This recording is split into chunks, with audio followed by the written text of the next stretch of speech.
Welcome to Mediocre Gaming, and today we're playing The Crew 2. Well, good morning, good afternoon, good evening, and salutations. Today we're getting creative. Let's get to it. So the Livery creator is one of the nice features that is included with The Crew 2.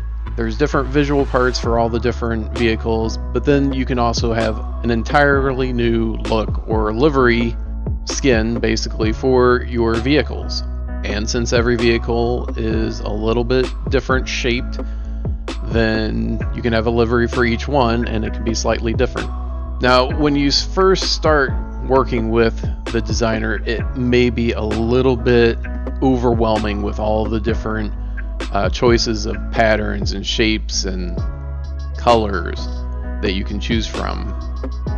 So today I'm just going to do a repeating pattern with one shape, and we're going to go with that. You could do something like this on your own. You could do something completely different. You can make your own theme. I've seen people that make larger vehicles like SUVs, Jeeps, into Jurassic Park vehicles. I've seen people make pictures out of the livery. So there's really no limit to what you can do with this. I'm going to start with something simple. Just going to use an octagon shape, and it's going to be a repeating pattern throughout the vehicle, and you can kind of get an idea of what I was going for as we go along.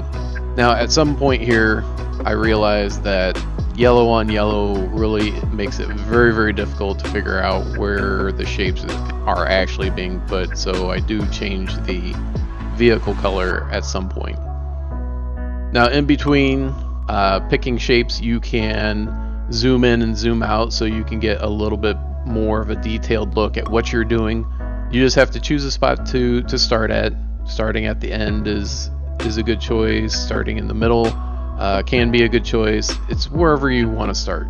Decide what you're wanting to do with it. If you're going to do a repeating pattern, if it's going to be an offset pattern, or if it's going to be, or if everything's going to match up. You have to choose between those, and then you just have to go. Now, between the left side and the right side, you can copy any object from one side to the other, so you don't have to do the same thing for each side. You can just copy it. And you can stamp a shape. Since we're going to be using one shape over and over, you can just stamp it on the PS4. It's the L3. You stamp it, and you get that same color and shape back again. So you can just go stamp, stamp, stamp, and keep going. Now when you're done, when you put your last shape in, you'll want to hit the X to validate it, because if you hit circle to go back and cancel it, all those stamps that you did will be removed. So you'll want to make sure that you keep everything there, and you don't want to undo everything that you already did. So do be sure to put the last shape down. And if you already put one shape down and that was supposed to be your last shape, put one more down and hit X, and then go back through and delete it. Just go through the options menu and choose delete on that object. Now once you get one side done, you can group them together. You can group them together on the PS4. You hit the R3, hit square to group them together, get all the objects together. There'll be a little check mark in the corner signifying that you're wanting that one grouped together. Get them all grouped together, and then once you have all of them checked off that you want, you hit X, and then it turns all that collection of objects into one object. So if you're doing multiple layers in one section and you ended up with something that you really like, you can group it together so that it stays in that form all together. So it makes it one object instead of making it a collection of objects, which is really nice because that also makes it easier, as in this case, to go from the left side to the right side, because you group all of them together, and then you only have to copy that one object instead of going through each object individually and copying it to the other side.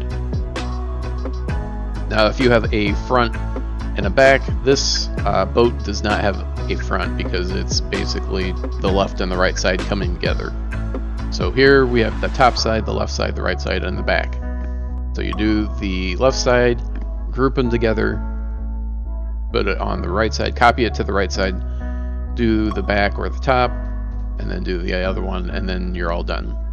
Now you may find yourself where it doesn't quite match up between the top and the side, or the back and the side, and that's okay. You do the best job that you can, and it may not match up, partially because of warping. You have different surfaces, and the shape ends up getting distorted between those two surfaces, and sometimes it just doesn't match up.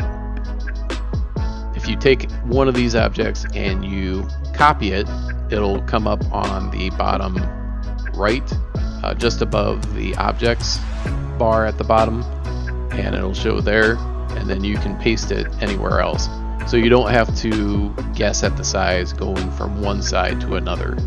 And once you're completely done with everything on your livery, now, and it may take a while. One of the other things is that doing something, even a repeating pattern, something relatively simple, it could take you a long time to do. And once you don't want to rush it, basically. So if you need to take a break, you can. What you do is you just put one down, validate it, back it up, and it will save it. And then you can go back to your livery and work on it some more. So you don't have to do it all in one stretch. You can work on it some if you have 10 minutes, or if you have 20 minutes or 30 minutes or an hour, whatever you have, you can work on it. If you start getting burn out on your design and it's becoming difficult for you to continue without rushing, then think about stopping and coming back to it later when you feel more refreshed and ready to go back to it. So you don't have to do it all in one go. You can come back, do it again, not a big deal. And once you're finished with the entire project, be sure to share it with the community, because you will have to share it.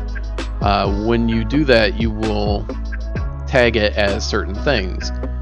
So the discipline that it's in, so the jet sprint boat is in the freestyle, you can tag it as freestyle. You can tag it as patterns or stripes or animals or whatever it happens to be,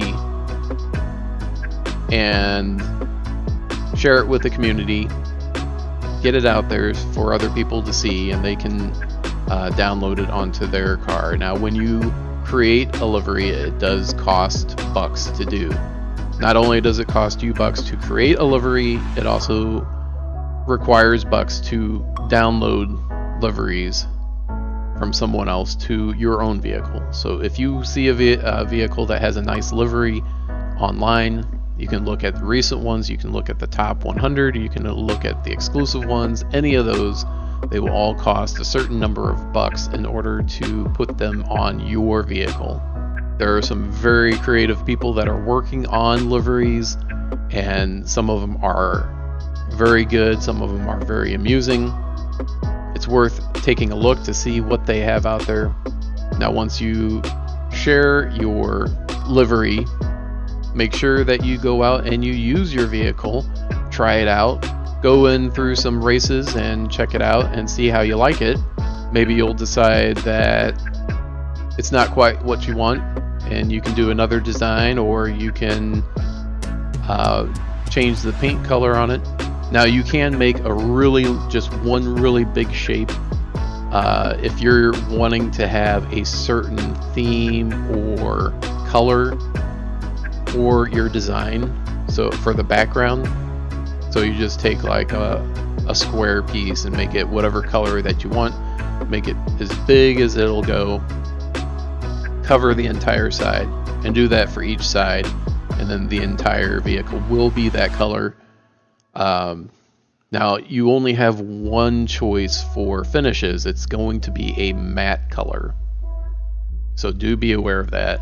I wanted people to have a choice with what background color they wanted to use. So maybe they wanted a black, maybe they wanted a yellow, maybe they wanted a green with this design, and I wanted to give them that option. And also they can use chrome or anodized or metallic or iridescent, whatever they wanted. Make it their own. So it's still my design, but they're making it a little bit more personalized by having their own paint job on it. But that's it. It's actually not that difficult. There are some different controls for it. You can enlarge, make it smaller.